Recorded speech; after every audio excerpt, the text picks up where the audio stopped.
Hey guys, it's me, LD. Today is March the 25th, 2012, and I'm coming to you with yet another Pro Dota 1 commentary. I just finished casting Game 1 of RitterArt versus Mineski. RitterArt hailing from Indonesia, Mineski from the Philippines. It was a great game. If you haven't watched it yet, I highly recommend you go check out the commentary because I'm about to spoil it. So again, this is your last warning. Stop listening if you haven't watched it yet, unless you don't care about having it spoiled. Anyway, all that being said, in that last game we saw RitterArt pick into a Lycan, but Mineski countered him brilliantly with a Naga Siren. This time around, Mineski is going to have the first ban and the first pick, so, it's always on the table. They could go for the Lycan first. I don't expect to see that. I'm actually going to speed up the replay here, because A, this banning and picking stage is super long. And the reason I know that, and this is point B, I actually commented on this already. I did a full commentary. The problem is my microphone was off, so I didn't actually record any of it. It's a reasonably long game, so I'm not going to analyze the banning and picking nearly as much as I did. Kind of unfortunate, but to be honest, it was so slow that it was kind of hard to analyze, as it felt very disjointed. So at 3 times speed, we'll actually even go up to 4 times speed here. Hopefully it'll make a little more sense.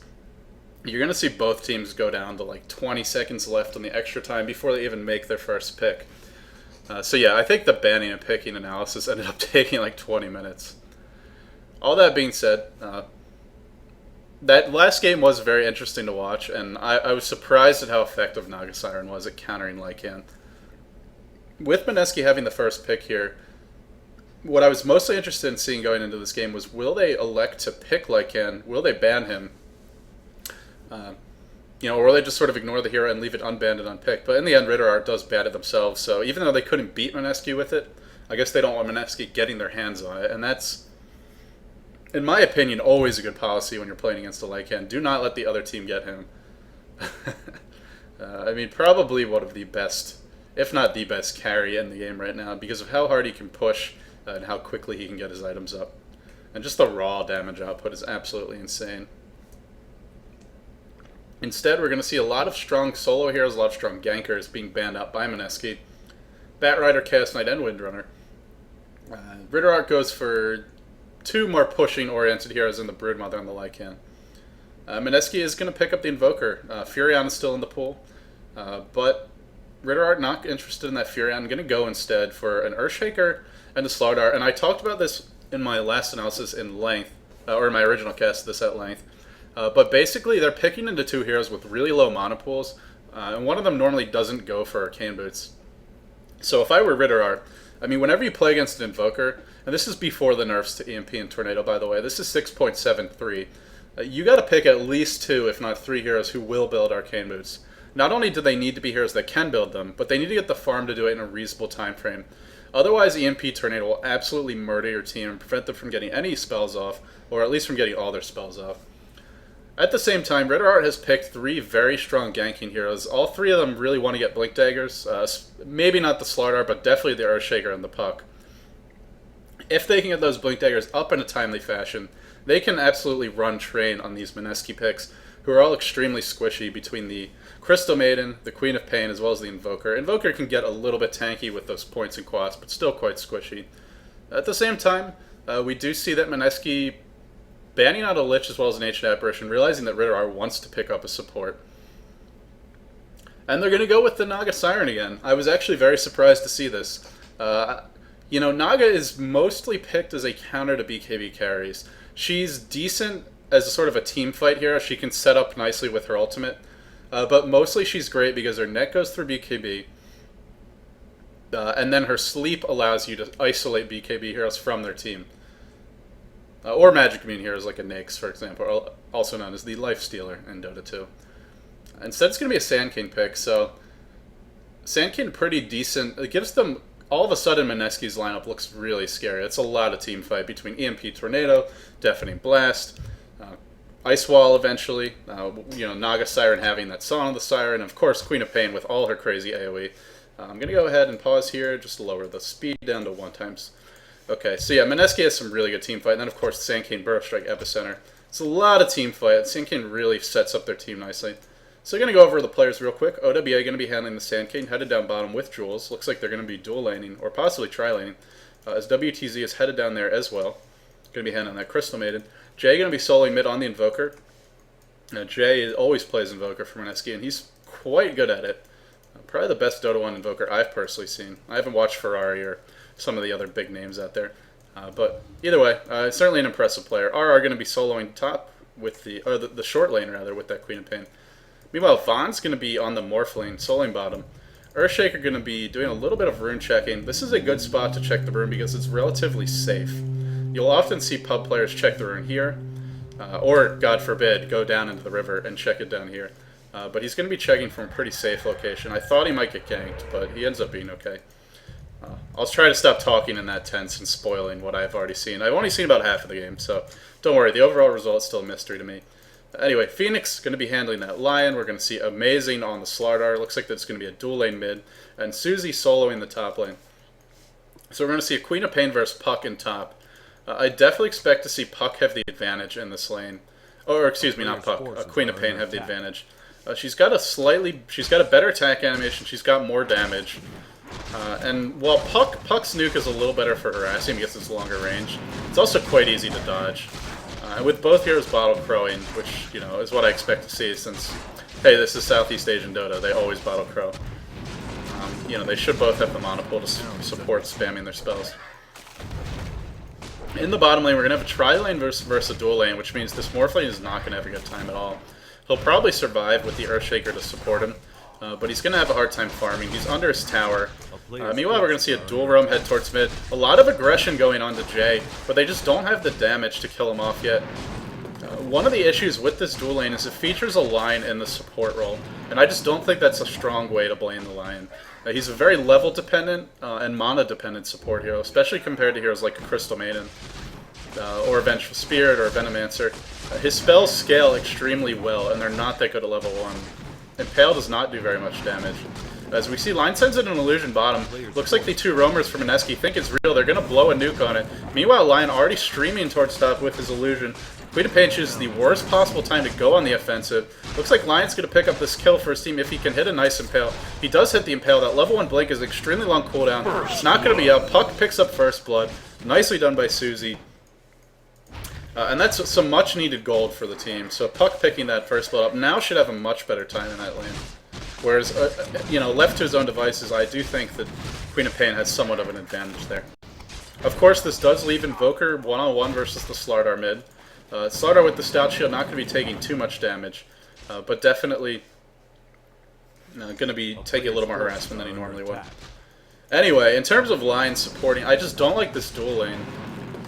You know, not only is Lion very level dependent, he really needs to get up some, you know, items to support his mana pool. His spells are very expensive, especially once you factor in Finger of Death. You know, you really want to see him with either some Intel Treads or some Arcane Boots, as well as a bottle.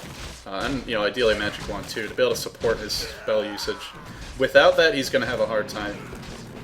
That being said, it is a triple stun combination, so it's certainly nothing to sneeze at. I just don't think it's an optimal way to lane the Lion. The other issue is that he really has to stay mid. As soon as he leaves mid, Invoker gets free farm and free levels, and Slardar is going to have a much harder time staying in the lane, getting constantly harassed by the Invoker. Even when Lion's here, he's not that good at harassing. His spells are very expensive and they don't do a whole lot of damage, nor do they stun for very long. You can see here he's right-clicking the Invoker. The Invoker really doesn't care. In fact, he's going on the offensive 2v1. Of course, he does have to be careful. The Impale comes out, Slither and Crush to follow, but, you know, Invoker's just going to back up and be fine. You saw how short that Impale was. He's just not the best support hero. He's decent, but I think something like a Vengeful Spirit would have been a lot more effective.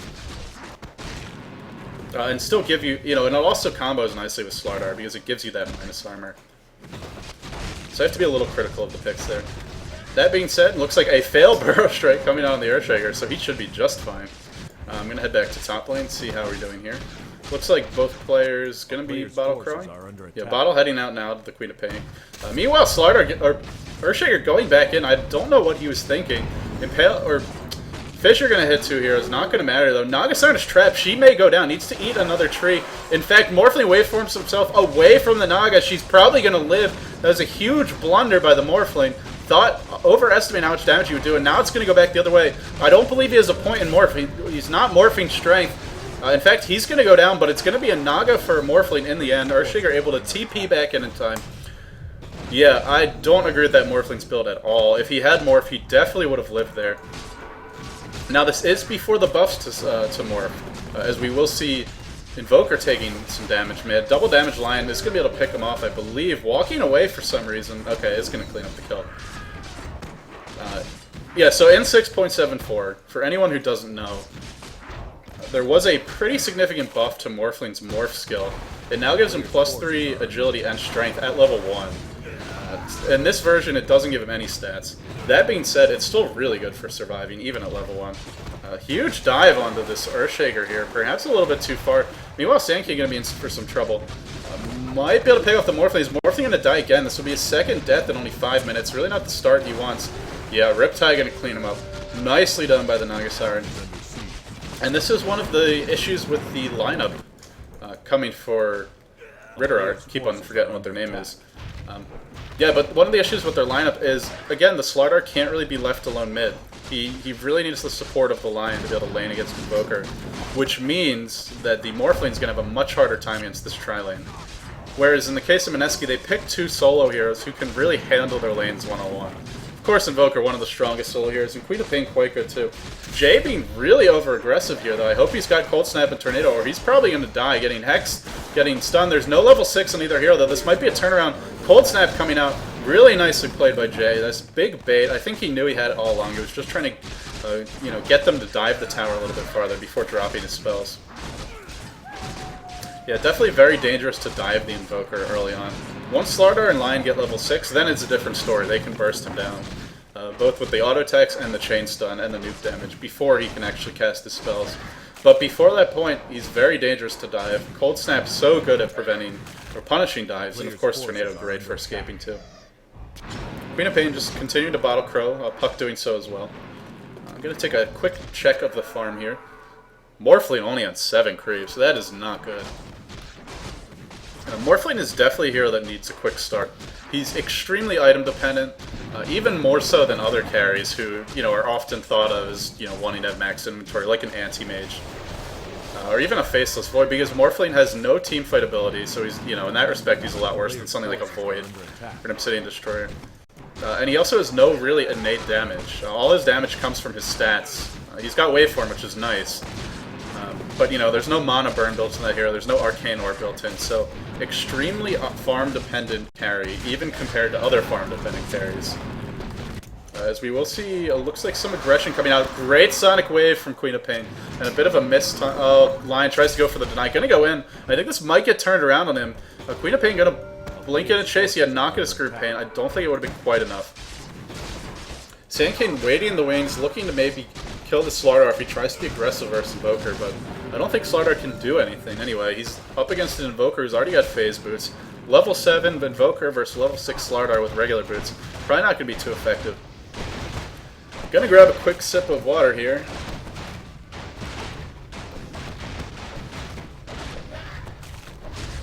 Much better. Yeah, I'm finding myself getting very parched lately. I may start getting like some, throat lozenges. I don't know how you say that word. It's always been very funny to me, but yeah, a bit of a dry throat here. Anyway, Morphling getting dove. I hope he's finally picked up a point in Morph. I am gonna check real quick. Yeah, level 1 Morph, so he did finally get it, but really should have gotten to level 3. Meanwhile, the push continues mid. Slardar, again, left alone, cannot deal with this lane. Even if Sandking wasn't here, Slardar couldn't deal with him. He could maybe chase the Invoker away from the tower, but he's going to try and go for the deny.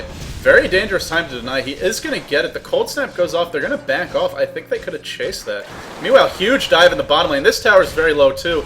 Naga going to go down, and this tower should get denied as well. I think they're going to deny it. They're going to let the creeps come in. Will Crystalmaiden come back for it? No, she's going to let it go, and nice deny. Coming out from the Morphling. But even when you deny these towers, you're still giving the enemy team 1,000 gold between those 2 tower denies. And you're giving them a lot of map control, and that's really the more important thing to keep in mind here. Especially when you're on the Sentinel, losing these tier 1 towers early, in the bottom lane and the middle lane, means that you have much worse access to the Roshan pit. Nice fissure block onto Jay here. He's going to run for the high ground. He uses the Tornado. He's trying to juke. He's trying to turn this around. Looks like they're just going to back off. Slardar too low to continue the chase. So Jay should be able to escape there just fine. Meanwhile, Puck with the Robe of the Magi and the Bracer, maybe going for a Drum, although I think it'll be Power Treads. Drum would not be a bad choice, though, as Puck really needs everything that Drum has to give, except for the move speed. He's not too reliant on that. But he really wants all the stats, because he's got very low strength gain. He's very mana hungry. And hey, some extra agility for some armor is never a bad thing. So, I wouldn't be surprised to see a Drum. Invoker farming quite well, especially considering he was up against the dual lane, and I'm actually going to do my first farm check of the game. Lion sitting on absolutely nothing, definitely being the hardcore support for the team. Looks like Earthshaker is the secondary support, going to get his boots and a TP scroll, looking towards probably those arcane boots. Morphlane just absolutely shut down, 17 creeps so far this game, just having no luck whatsoever. And again, this is going to continue to be a problem. He's even got a bottle, which is not going to do much for him in the mid game. As we see, I'll check the rest of the farm in a second. Really nice tornado coming out by Jay, but he's still not that fast as Wex is not masked. Great fissure coming out from the Earthshaker. Gonna block him off. There's no tree, there's no way, or there's no tango, so he can't eat his way through the fissure block. Wow, that was a great fissure block from the low ground. Just barely blocking Jay in. Crystal made it invisible here, gonna be looking to set something up. But the creep wave pushing away from the tower, I don't think this is going to work out for her. So I'm going to go ahead and complete my farm check. Naga Siren completed the Vanguard. 2-2-1, but really has not been a contributor to this game since the tri-lane stage ended. That being said, she is leading in terms of farm with 50 creeps. 32 on the Slardar, we're going to see 38 on the Puck. So Puck, the top farmer in his team. But this Morphling having 20 is of huge concern, especially when you see Mineski has 3 heroes farming well. 45 on the Queen of Pain and 23 denies, which is just insane. And 45 and 9 coming out from the Invoker. As we will see Morphling and Naga going at it bottom. They want to gank this Naga, but she's got, nice use of the mirror image there to remove the Slardar amplify damage. Look how tank she is. Already 11 armor, just going to net the Slardar. Very smart choice to net the Slardar and not the Morphling, as the stuns and the bashes are what are going to bring her down, not the waveform.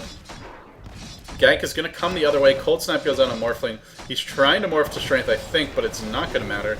Tornado is going to bring him down. Meanwhile, they want to push top, but they don't have too much in the way of pushing tower.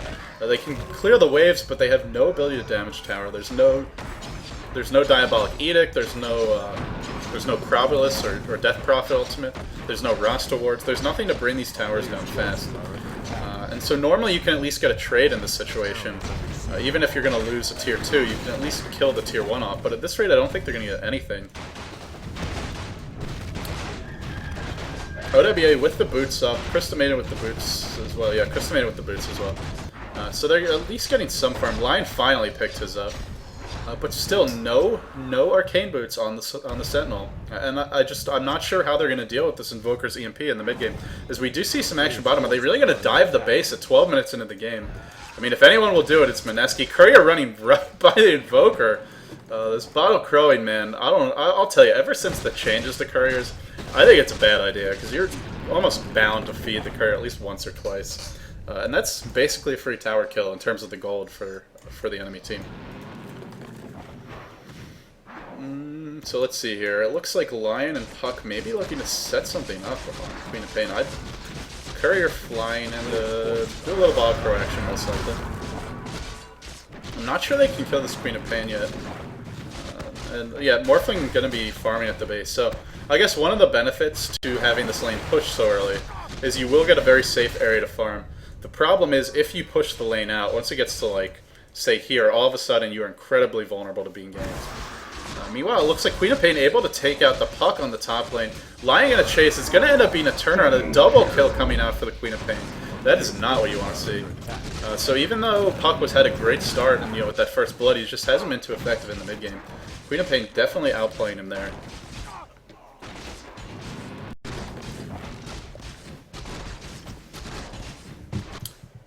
Although the kills are pretty even, as it is only 6 to 8, I have to say Mineski is in a commanding lead right now.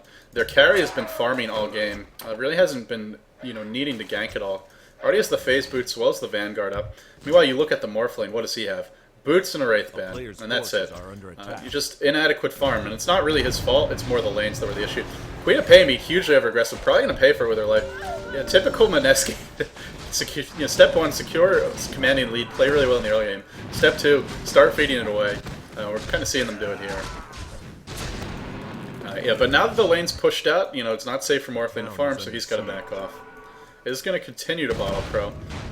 But because he can't really farm bottom, he's going to head towards top. Mineski doing a great job of just pressuring all the lanes simultaneously. This is something you see them do a lot, even though they may make mistakes from time to time in terms of, you know, overcommitting to kills, being too aggressive. You know, in terms of hero engagements, they still always apply pressure to all the lanes, even when they don't have pushing heroes. It puts a lot of pressure on the enemy team to respond, and they're really not able to play their game. You know, the game that RitterArt wants to be playing right now is they want to be aggressive, they want to be ganking, with heroes like a ldDOTA, heroes like a Puck, heroes like a Lion. These are not really teamfight heroes, they're much more gankers, with the exception of Puck, sort of is. Earthshaker kind of is too, but you know, he's nowhere near a Blink Dagger. Before then, he's not the most useful teamfight hero. But they're just not able to, they're constantly being forced to come defend these lanes. So we are going to see 3 heroes grouped up here for RitterArt, maybe looking to set something up on this Naga, but little do they know there are 3 enemy heroes for Mineski waiting in the wings. Invoker coming in with an invisibility rune. Oh, this could be bad for RitterArt if they try and leave the tower, but it looks like they're going to play it safe, sensing that a bunch of enemy heroes are missing.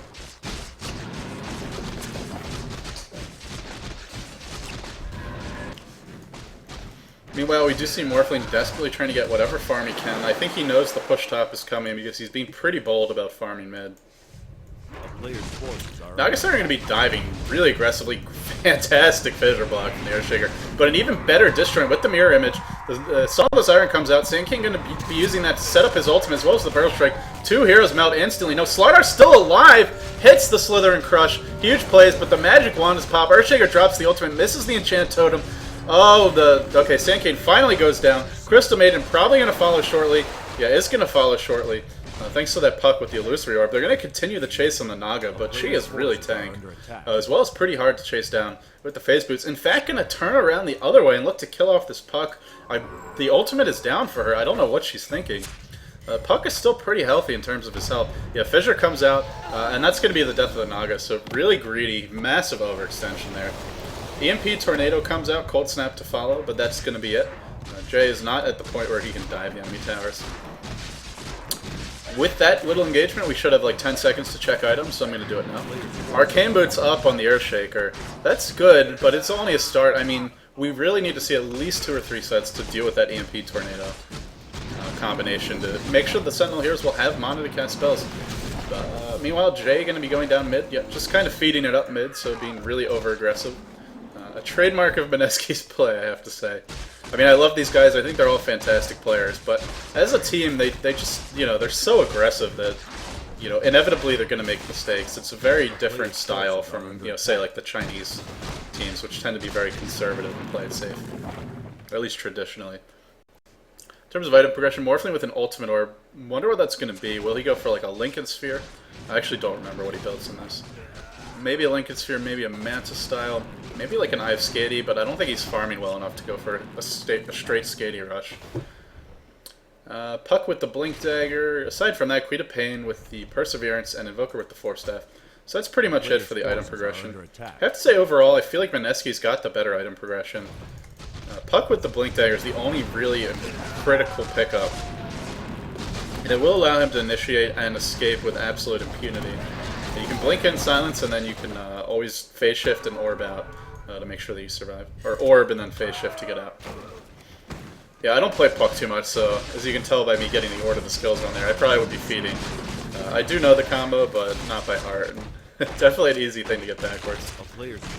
Anyway, Naga just farming. I mean, she had that 1 death, but up to 1900 gold. Gonna be going for the Radiance. And the Radiance is going to be especially... Oh, as we do see ldDOTA picks up a Blink Dagger, so nice by him. Now they have double Blink. The problem, though, is they have 2 Blink heroes against someone who's going for a Radiance. Once that Radiance is complete, as we do see Sand King, just going to die on the top lane.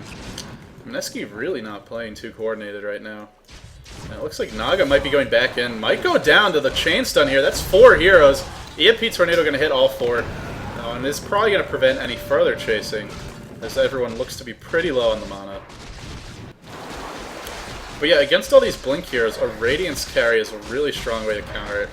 as you can just send in your illusions with Radiance to scout out any possible blink locations, as well as ensure that they're not able to get the blink off. Morphling going to look to go on the offensive here. Going to realize it's a mistake and TP out. Will we see a Sonic Wave? Nope, not going to be quite enough. Yeah, definitely too much over-aggression from the Morphling, and that's going to deny him some farm. Although he needed to get out anyways. Turns out Sand King was coming there too. Lion really out in no man's land. Kind of playing it dangerously here. Oh, jeez. Morphling does replicate back in, so nicely done by him. I actually didn't even see him make that image.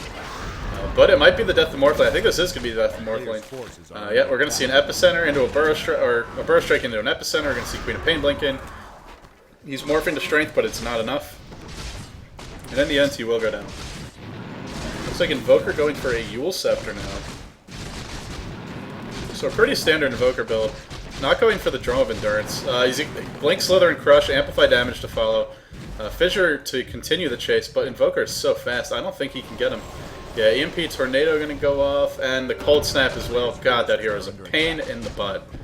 He's out of mana, he's actually going to continue chasing. Yeah, Sprint wears off. Time to back up. Mineski might be able to turn this around, though. Crystal Maiden on the chase. Will she pop the smoke to get in range? As we see Amazing and June frantically trying to retreat. Crystal Maiden will throw out the nuke there, trying to slow him down just a little bit. Oh, Tornado's going to hit. This is a dead Earthshaker. Drops the ultimate before going down. Nice play by him. Crystal Maiden drops the ultimate instead of running. Not really sure about that decision. Is going to pay for it. Morphling goes in. Might die again. This Morphling is not having any luck this game. His Strength Morphing. It might be enough. Puck goes after the Queen of Pain. Queen of Pain eats a ton of nukes. She will go down. Lion chasing. I'm not sure Lion should be chasing. He's completely isolated from his team. Meanwhile, Naga just pushing mid. Not interested in this fight at all. Tornado going to clean up the Lion. Lion going to go down. Almost catching the Morphling, actually.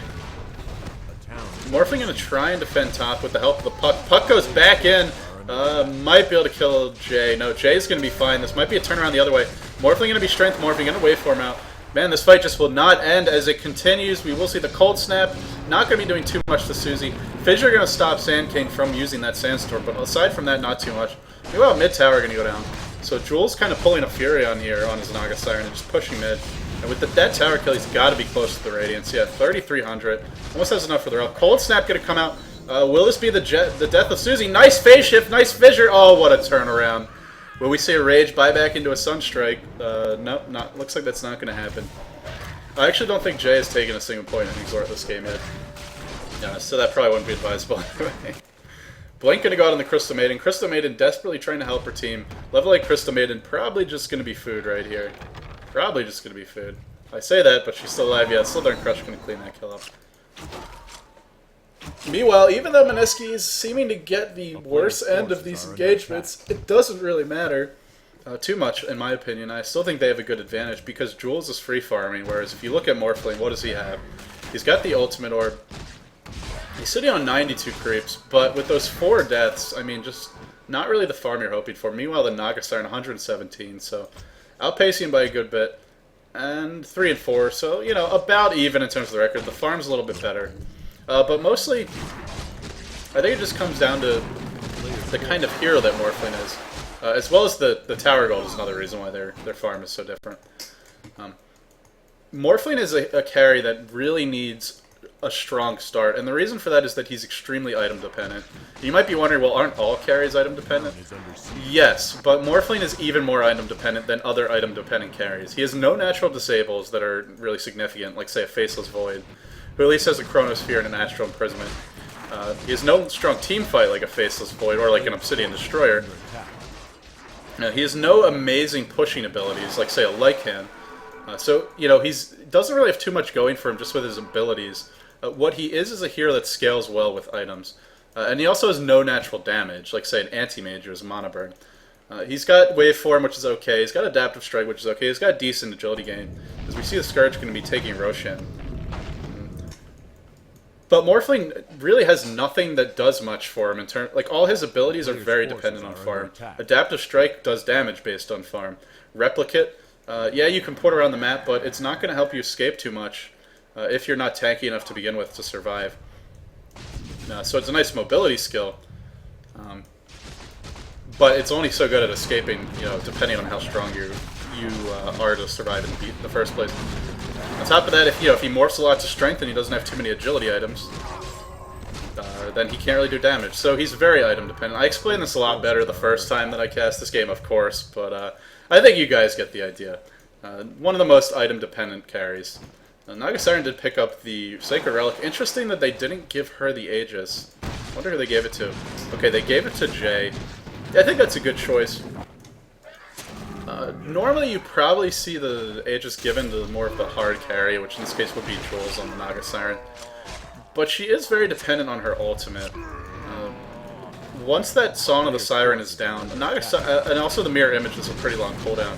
I mean, Naga Siren's nice, but probably not as useful in a team fight as an Invoker who comes back to life. It can drop a bunch of crowd control spells on your team.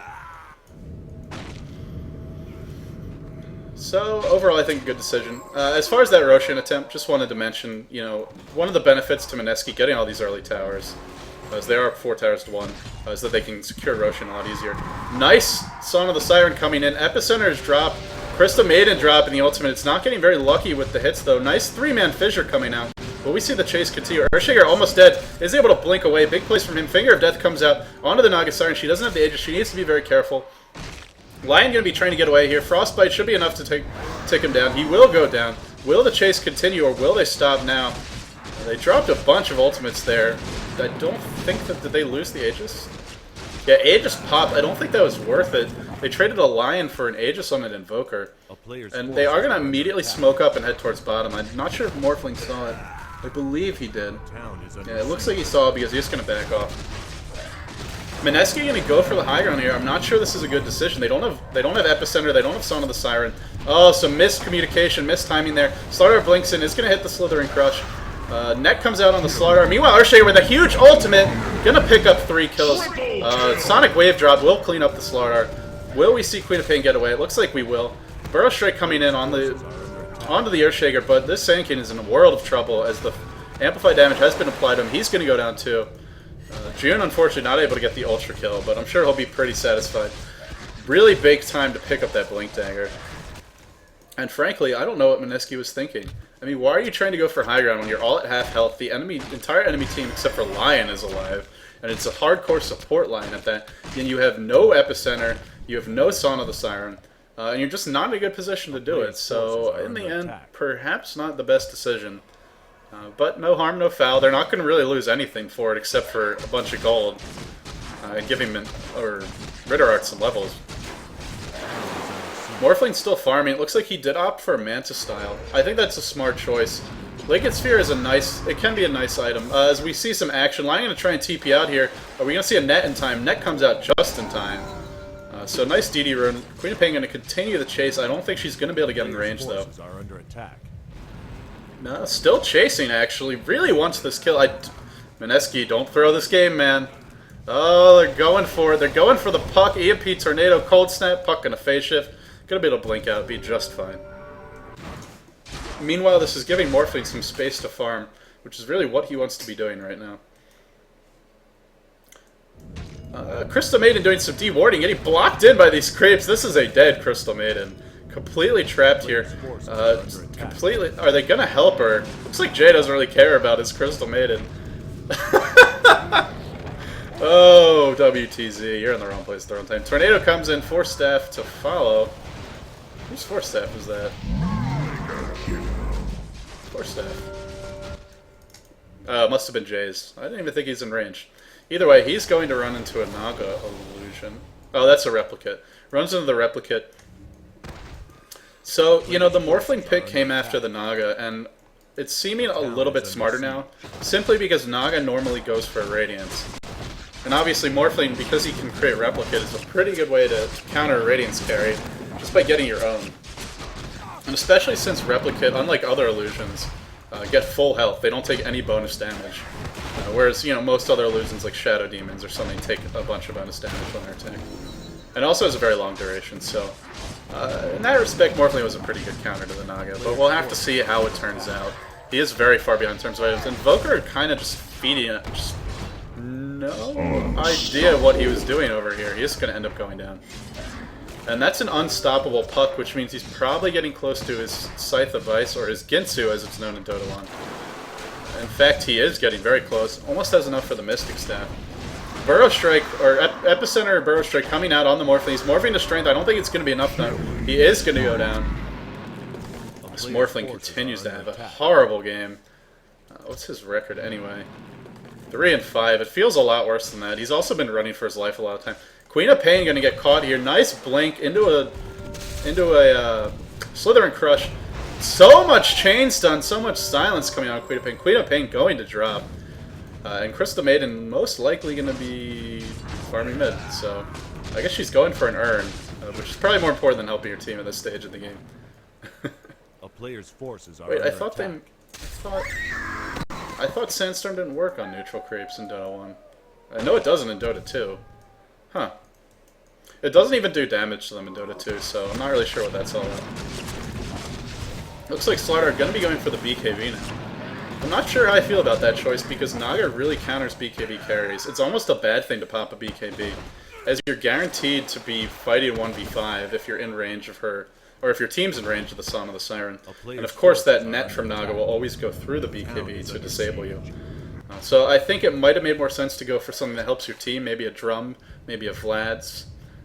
More likely something like an Assault Cuirass might be useful. Or even something like a Shiva's might not be too bad, but either way, he's opted to go for the BKB. It will be helpful against some of the other heroes on the Scourge lineup. Yeah, I really like the way Mineski is using this Naga. They're just constantly pushing. Sort of like a Battle Fury anti-mage, except you never have to risk the actual hero. As we will see, June also on a Mega Kill. These supports are getting so fed.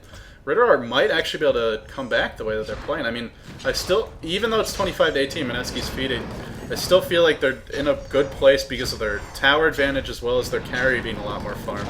But at this rate, you know, it's starting to look a little bit grim for them. They got to pull it together. Jay going to be coming mid. Looks like they're going to defend the tower. It's one of the issues with the Sentinel lineup. I think I mentioned it earlier. Is that they really... Oh, Lion going to get caught by the Tornado. That's probably going to be a dead Lion. No Blink Dagger on the support line. Really has nothing. Shadow Strike comes out. Slardar wants to help, but just doesn't want to get in range of that Sonic Wave. Is going to have to back off. Net's going to come out. This might be a dead Slardar, too. Cold Snap applied as well. Fissure, decent Fissure. Only hitting one here, though. Puck blinks in. Drops the ultimate. Not even sure where he is. Looks like he just dropped it from a distance. That's a dead Slardar. Definitely Blast. Jay busting out the playbook here. I wonder if we're going to see a Ice Wall or perhaps a Chaos Beam. Not really sure. Fissure going to be used defensively.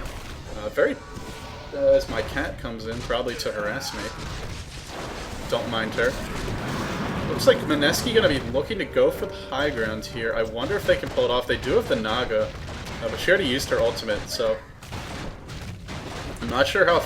I mean, they already lost one fight trying to go for high ground. Puck goes in, drops the silence as well as the orb. It's going to blink out to safety. Just trying to do anything they can to delay this push. Earthshaker drops a huge ultimate. Will they be able to pick off the Naga? They will, so 2 heroes down. Crystal Maiden might kill the... Is he going to kill the Morphling? No, definitely Blast miss. It's time for Mineski to get out of here. They are going to retreat. Their top tower is being pushed. They've used all their ultimates. They're still trying to push. Not sure I agree with that. I mean, it's 5v3 right now at best. Is Roshan back up yet? I gotta remember to start writing it down. I'm gonna remember the next time that Roshan is attempted if this game goes long enough, I promise you. Let's check the item progression again, and also the farm. 162 creeps on the Morphling, so he's starting to get up there. I think he's actually leading the way. No, he's second to the Naga with 175. So carry's keeping pretty equal place. But you have to keep in mind Naga's 38 neutral, so she's pretty far ahead. As well as having a tower kill. Meanwhile, for the rest of the heroes, Puck pretty much has the Scythe of Ice. Actually, does have his Ginsu up. So that's really good for him. Naga, I wonder what she's going to go for next, sitting on 2,300 gold. As we do see a sprinting Blinking Slardar going to be finding a Sand Cane. Puck with the Hex. This should be the death of him. It is going to be a dead Sand Cane, so really nice movement coming out from the from RitterArt, and I just feel like they're more coordinated than Mineski. Mineski's kind of just relying on the split pushing stuff to win them today. Oh, a nice Yule Scepter that might be enough. Is going to force staff himself to the low ground. The Blink's on cooldown. The Crestamain illusions are preventing it anyway. No Blink on the Lion. Nice escape from Jay. Really thought he was going to go down there. Meanwhile, Mineski continuing their split pushing ways. Going to be, having the Queen of Pain focus on the bottom lane while Naga pushes top. Just with the illusions, man. That is so annoying. Smoked up Queen of Pain, going to be maybe looking to set something on mid. Kind of serve as bait here. Blink's on top of the Earthshaker. Oh, and Finger of Death used on the Crestamain. I don't like that target selection at all. No BKB up yet in the Slaughter. He really needs to run. Lion's going to drop. Will anyone else die? Holy crap, I really need a drink of water. I hope this fight's going to end soon. Looks like it is. Item progression. Lincoln's up on the Queen of Pain. I think it's good for their style, which is just the split pushing kind of small engagement stuff. Lion got a haste. Man, he might actually live. I just assumed he was going to die. Dropping some wards, just desperately trying to do things. Is he gonna jack the courier? Oh, big plays by Phoenix. Is he gonna TP out? Will he get away? Oh, he will get away. That Lion is a boss, man. What did he spend his gold on? Just more wards? Yeah, just kind of tanking up. I mean, I really would have liked to see him go for a Blink Dagger, but it's not going to happen this game. Oh, and they think that Jules illusion is real, and they end up wasting a bunch of stuff on it. Roshan already down at half health here, but I don't think Mineski continue to fight. Oh no, Song of the Siren comes out. Where's the epicenter? Where's the Burrow Strike? One Blink out. Morphling going to be able to waveform away? I don't think so, but he's really tanky. I think he's morphing to strength now. Oh no, unfortunately Slaughter blinks into the tornado. Oh, a nice Earthshaker ultimate. They're going to clean up the Queen of Pain. Unstoppable for June. Wow, really well played by him. The chase continues. Puck doing some nice hero blocking on his own teammate. Oh, and another great disjoint on the mirror image. EMP is applied again. I don't think they have the damage to bring down this Naga. They do. Crystal Maiden dropping her ult like a boss. Probably just going to feed. That is going to feed. Wicked sick for Susie. A lot of wicked sick players right now on this team. Jay is feeding. This might actually be an opportunity for RitterArt, as Roshan is still available, I'm pretty sure. We do see a team wipe coming out for RitterArt. Don't call it a comeback, folks, but they're not leading 33-20. Let's see how much gold they have. 2,500 on Morphling, as well as another Ultimate Orb. I think he's going for a Skady. I don't really see Lincoln's as being a good pickup 36 minutes into the game. It's mostly purchased for the regen, which he really doesn't need when he's bottle crowing, as well as the spell block, which isn't as useful in big team fights. Naga Siren did pick up a Reaver, so she was not able to buy back. Earthshaker getting very close to his Aghanim's, and that's going to be pretty scary. And a decent counter to this Naga, because those extra illusions will end up hurting her own team if the Earthshaker gets a good ultimate off. I think Slaughter might have his BKB now. Maybe he's nothing. I feel like he's been building this BKB for 20 minutes. I'm actually really surprised the Sentinel didn't even attempt Roshan. I really thought they could have gone for it. I mean, they got a team wipe and then they just ran back to base to heal. So I'm not sure if they were afraid of buybacks or if I just wasn't looking and the respawn timers were shorter than expected. But I mean, for Christ's sake, you have a Slardar and like a billion stuns, as well as a Hex. You really should be able to do this, and you have a Morphling to dish out a bunch of damage. They might get a tier 1 mid. This could end up going badly. EMP Tornado going to hit the Slardar. Slardar going to walk away. Yeah, Burst Strike just going to miss. Nice phase shift from the puck. Defensive Fissure comes out. I think they're planning on backing off here. I would not stay around to fight. Although Queen of Pain is bottom. Looks like she's going for the Aghanims next. Morphling Replicate going to be apparently used just to... Well, I think that's the real Morphling you replicated out. So just, kind of harass you a little bit. Going for the Skady. I don't really see the point of this pickup. I mean, it's great for the stats, but in terms of the utility it gives you, do you really need more chasing power when you have a Puck with a Blink and a Hex and an Illusory Orb, a Slardar with a Blink and Sprint, an Earthshaker with a Blink and Fissure, and Lion with all his disables? It just doesn't seem necessary to me. Just go for some damage. Go for Shotgun Morphling, maybe pick up an Ethereal Blade, maybe go for a Butterfly. So I don't like that item choice too much. But at the same time, if you just want raw stats, which are good on Morphling, then, there's no better, more cost-efficient item for the Morphling than the Skady. So it may work out. I'm just not. I don't think it's the best choice in terms of the utility that it gets him. Looks like Morphling going to be duking it out with Queen of Pain here. He's going to end up replicating back to mid. They really want this tier 1. 40 minutes into the game, still trying to work on this middle tier 1.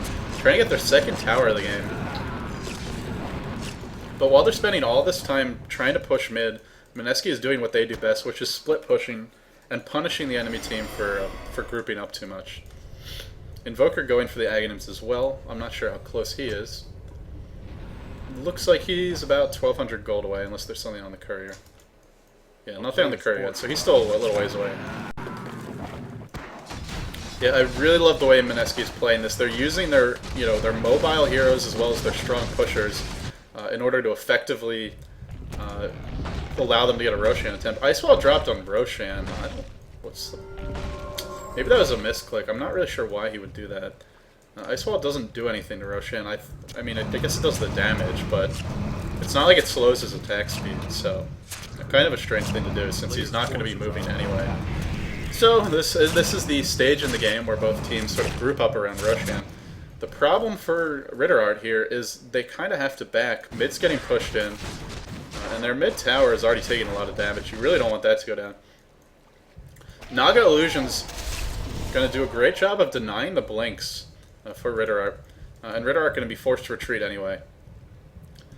This is a very smart thing that Morphling is doing, and I actually see a lot of pub Morphlings not really use his ultimate at all.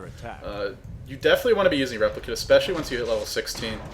There's a couple of ways you can use it. One is you can send the Replicate with your team and go farm somewhere else, and then you can always join your team if there's a fight.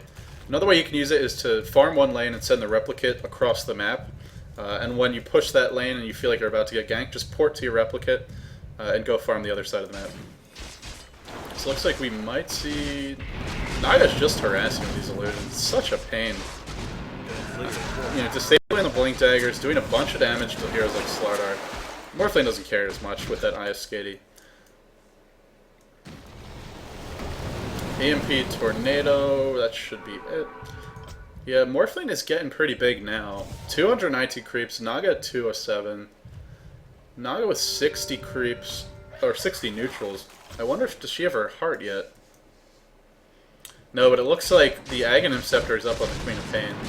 And, just sort of this Mexican standoff mid continues. The player's forces are under attack. Mineski is, meanwhile, pressuring bottom, and it's not only certain heroes that do it, it's literally everyone on their team. Constantly pressuring these lanes. And I feel like against Mineski style of play, this is where a Furan would be super effective. Oh, Sand King, nice burrow strike. I think he's going to get away. Replicate going to be used to chase. Should just port to the Replicate and Adaptive Strike is going to do it. Picks up the kill. But meanwhile, guess what? Mineski's going to get Roshan. So, what seems like feeding for Mineski often does have a purpose. I mean, that Sand King probably should have backed a little sooner, but they were already going for Roshan before he even started back. So, very smart play by Mineski. And also just, kind of them being lucky that they're on the Scourge side, otherwise they might have a slightly harder time. But it looks like Hastering going to be picked up by Queen of Pain. Going to maybe be looking to set something up. Again, the lanes are pushing for RitterArt. They can't sit here forever. They also can't blink into the Roshan pit too well. And the reason for that is that Naga Siren can always use her mirror images to block their blink daggers from being accessible with that Radiance burn damage. So Radiance carry is generally a pretty good way to counter blink-reliant lineups. And this RitterArt lineup, man, is it blink-reliant. They have 3 heroes with blink daggers and probably a Lion that wants to be getting one. Mineski going to be going for Roshan. I guess they're going to try and have Invoker solo it. Still doesn't have those level 2 Forge Spirits, or the level 4 of Exhort, so he doesn't have 2 Forge Spirits yet, that's what I mean to say. This could be a bad fight for RitterArt. It's only Jay in the pit, and he's able to just 4-staff himself out. This is a war of attrition, and eventually, I think Mineski's just going to get the Roshan. I think they're about ready to give it up and just go push mid. Definitely a decent alternative. If you can't stop the Roshan attempt directly, instead of just sitting back and being pressured, why don't you go on the offensive and pressure Mineski? Force them to choose between the tower. Looks like they're to jump on the Naga. Oh, a nice 4-staff away. Deafening Blast comes in. Slardar going to have to back off. Oh, Song of the Siren comes out. This could be huge. Where's the Sand King up? where's the Sand King? I'm not sure where the Sand King is. Finally comes in. It's going to probably clean up a couple here. Sonic Wave comes out. So much AoE being dropped. Only one hero going down so far, but that one kill is definitely going to buy them the Roshan. Or maybe not. It looks like RitterArt doesn't want to give this up. This might be their downfall, though. They only have 2 heroes headed towards the pit. Mineski very aggressively defending it. 5 heroes all in the area code. This is definitely not a good time to be trying to stop Roshan. Looks like Phoenix gonna be backing off. This game is starting to remind me a lot of the game I cast between Veloci and Mineski, where Mineski just kept on pushing all the lanes, even though they were down like 44 to 19. They just kept on pushing, kept on pressuring. They got Roshan every time he respawned, and eventually they were able to push in the ranks just by, throwing their bodies at the tower, dying over and over, and then buying back as needed. Big smoke gang coming. Morphling might be in some danger here. Let's see how much gold does he have. 2,800 gold, so not enough for... Actually, is enough for buyback. I wonder if he's going to spend it before this next fight. The way I expect to see this push go is Mineski will just use Jewel's illusions to siege out the tower and slowly bring it down. They're not too sturdy. I mean, they're pretty sturdy, but they do take bonus damage from nukes, so I'm not sure how effective this will be. Puck goes into it. 2 nukes take them down about halfway. Fissure a little bit more. Finally, RitterArt gets their 2nd tower of the game, and it comes not from any heroes pushing it, but just from the ridiculous wave that was built up from going all the way from here to here. But now Invoker's going to enjoy some extra farm. Just going to see if there's any additional item progression here, as we are now approaching the 50-minute mark of the game. Morphling sitting on 3,500. I wonder what he'll go for next. Now, we could see an Ethereal Blade, we could see a Butterfly, we could see a Satanic, maybe even Boots of Travel. Honestly, I feel like Boots of Travel is a good way to counter how Mineski likes to play. Maybe not on the Morphling, but they have other heroes who could be decent candidates for it. Just because it allows you to punish people for pushing by themselves. Another thing to keep in mind, well, not another thing to keep in mind, but I'm also feeling like RitterArt should have picked in the Furion to help punish it. I think I mentioned that before, not sure if I did. But if I didn't, then there you go. And if I did, then, well, hey, I'm making the point again, so deal with it. Casting the game twice, it's hard to remember what I've said this cast, what I said last cast, but not this cast, so... Anyway, we are going to see Mineski just sort of using, again, just split pushing, just not committing to any fights. Even though they have fantastic team fight. I mean, they have Sand King, they have Invoker, they have Naga Siren, as we do see some aggression going out, but it's just going to be a Puck running away from Jay's illusions here. Tornado not going to hit. Puck's going to be able to escape. Morphling doing, going for really late Power Treads. Power Treads are a great item on Morphling. It's just kind of weird to see him buy them so late. I mean, these would have been very helpful to him when he was, trying to farm up that ultimate orb. Either way, not too big of a deal. He's got the replicate sitting mid, ready to help his team. Interesting he didn't try to make a replicate of the Naga. It's going to hurt their ability to stop this push. And he needs to be careful. A smoked up Naga Siren looking to drop the ultimate to set up on the Morphling, but not able to get in range. Meanwhile, the Illusion sieging out the tower, along with the Forge Spirits. They could, I believe I saw Navi do this with an Invoker. It's in Dota 2. BKB gets popped by Slaughter. Nice 4-staff away. Naga Siren with the huge ultimate. As well as netting this Slaughter, rendering his BKB completely useless. Tower's in deny range. All sorts of action going on. Slaughter probably going to go down. Burrow Strike, Scream of Pain, hitting 2 heroes. EMP hitting some more. Lion goes down as well. So I think this is going to be Rax, if not GG. Are there any buybacks available? Lion has no buyback. Puck does? Oh, that wasn't Puck, sorry. Morphling going to go down. Morphling going to have to buy back immediately. Slaughter does not have buyback. That's who I was trying to check. Morphling does buy back, but again, it's a 3-on-5 situation. And you're dealing with a lot of pushing power. Naga Siren, who has 2 lives, and she's already impossible to kill even once. Riptide's going to miss, not too big of a deal though. Replicate getting Shadow Strike applied to it, and it looks like the push will continue. I think they can just rotate top and get the tier 2, or maybe even go for the tier 3 tower bottom. Net goes on to the Earthshaker. He's getting harassed down by the Forge Spirits. Again, another way to deal with those BKBs. You keep on attacking them with your summons, they can't blink in. Meanwhile, somehow Jay died and immediately bought back. Will he get Boots of Travel and TP back in? No, he will not. Earthshaker blinks in and is slept immediately. God, that cooldown on Son of the Siren is really short.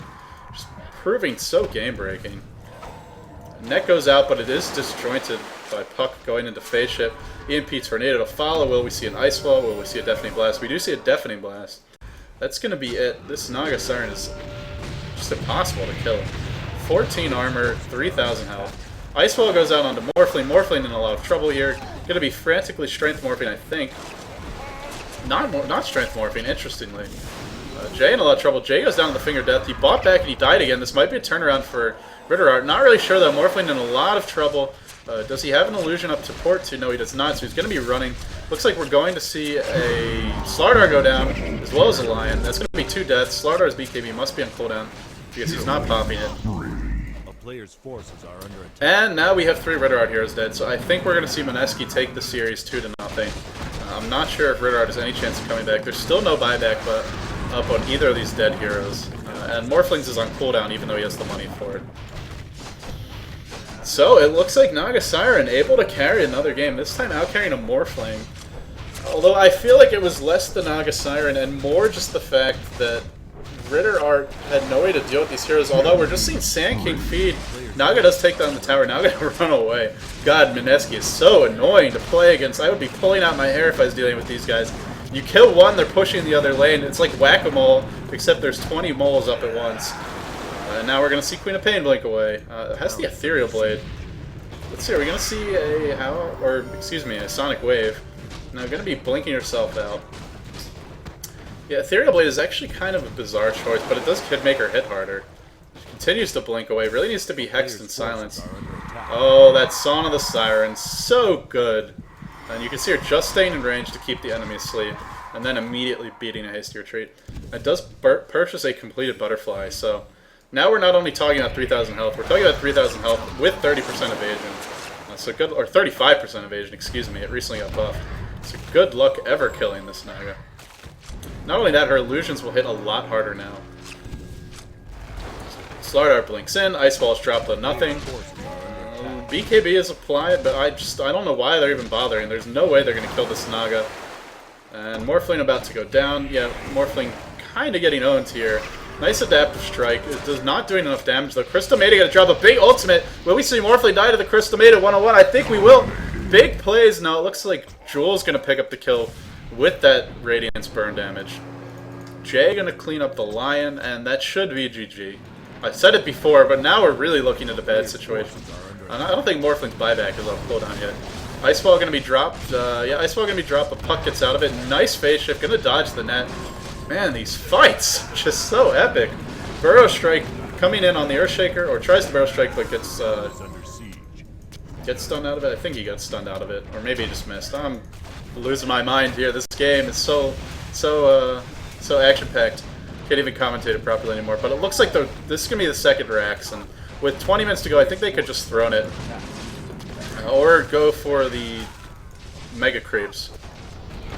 Jay doing a good job of. Actually, for once, I think Mineski is not fountain camping so much as just actually trying to help the push by ice-walling the enemy team into their own fountain. Song of the Siren comes out again while the push continues. A nice offensive use of it. As long as you're out of range of the towers that you're attacking, you can target them. So, if you can sleep the enemy team in their fountain, you can very safely go ahead and push another tower. Yeah, so it's looking pretty bleak here. I'm not really sure how RitterArt can deal with this. At this point, I think Mineski's just too far ahead. Naga Siren not even losing health anymore to Slardar because she's just dodging everything. RitterArt gonna find, or Mineski gonna call the offensive GG.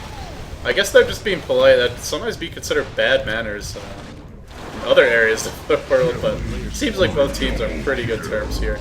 Bunch of cleanup kills gonna happen. Gonna let these last few heroes die, and then check the scoreboard. I'm actually just gonna do it now before. And I don't want the replay to just suddenly kick me back to the Warcraft 3 score screen. So this is going to be the end of this game, even though there may be a few more kills, a couple more creeps. Don't worry about that. So for our final scoreboard, looks like we're looking at 2 and 10 support line, 12, 3 and 17 Earthshaker. Really the MVP of his team along with the Puck, but just didn't matter in the end. 8, 2 and 21 Puck. Went for a mecha. That's just weird pickup that late, but I guess he just wanted to buy something he could get at the fountain without having to leave the base because they were under siege constantly. But really the story of this game was that Naga Siren, even though all she did was farm for most of the game, 7, 7, and 11, but look at that creep score, 273 regular creeps, 69 neutrals, and she got a bunch of towers for her team. Her Song of the Siren was absolutely crucial in setting up team fights. That spell is just so powerful. I think we're going to continue to see Naga be a popular pick, especially in scene, or I want to say in areas of the world, or Dota scenes where they don't favor hardcore pushing. And, if you're going to favor more of a ganking oriented style that doesn't lead to a lot of early towers and racks, then heroes like Naga Siren are going to continue to be effective, especially against BKB carries like a ldDOTA and teams that can't deal with the pushing power of the Radiance images that well. So all in all, I gotta say, my hat's off to Mineski. Even though at times they looked like they didn't know what they were doing, and they made some unorthodox item choices, in the end they played exceptionally well, and they were able to secure a 2-0 win in this. It's not really best out of 2, but in this 2-game series. So again, I'm LD. I do lots of Dota 1 commentaries. I'm going to be doing a Dota 2 commentary soon. I'm not going to reveal too much about that until I actually do it. I'm probably going to be a dual commentary as well because it is a very long game. But anyway, look forward to that. I'm also going to be putting out some Dota 2 educational content, both for newer players as well as slightly more experienced ones. So keep your eyes peeled for that. If you enjoyed the commentary, please subscribe. If you didn't, let me know in the comments what you would like to see me improve in the future. And as always, thanks for watching. I'm LD, and GG.